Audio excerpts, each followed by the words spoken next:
আপনি টাকা ইনভেস্টমেন্টের জন্য এখনও কি এফডি বা পোস্ট অফিসের ওপর নির্ভরশীল? তাহলে এই ভিডিওটি আপনার জন্য বেস্ট। হ্যালো, আমি রঞ্জিতা, শেয়ারবালা থেকে আপনার ইনভেস্টমেন্ট গাইড। পোস্ট অফিস বা এফডিতে আমাদের টাকা সেভ, কিন্তু এটা কি গ্রো হচ্ছে? আসুন জেনে নেওয়া যাক পোস্ট অফিস বা এফডি সম্বন্ধে কিছু জরুরি তথ্য। পোস্ট অফিস বা ব্যাঙ্ক বা পোস্ট অফিসে এফডিতে আমাদের বেসিক্যালি দেওয়া হয় 6 থেকে 7.5% পর্যন্ত ইন্টারেস্ট। আর পোস্ট অফিসের বা ব্যাংকের বিভিন্ন রকম স্কিমস আছে, like NSC, MIS, time deposit, বিভিন্ন ধরনের স্কিম আছে। এগুলো গভর্নমেন্ট ব্যাংক, এগুলো কম্পারেটিভলি সেফার হিসেবে ধরা হয় বা সেফার হিসেবে মানা হয়। এটা কিন্তু সত্যি। তাই ম্যাক্সিমাম লোকরা এখানেই ইনভেস্টমেন্ট করেন, কারণ এতে রিস্ক খুব কম। কিন্তু দাঁড়ান, আমরা এই কিছু কোনো জিনিস এড়িয়ে যাচ্ছি। সেটা কি?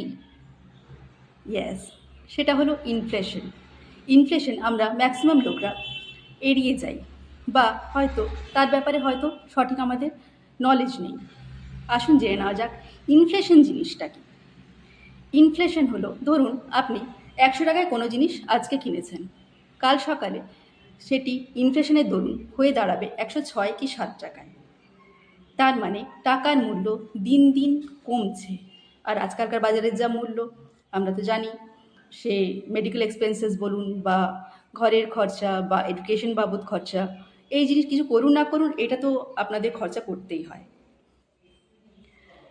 তো আর আমাদের ইনফ্লেশনে এখন রেট মোটামুটি আমাদের এখনকার বাজারে 6 থেকে 7%।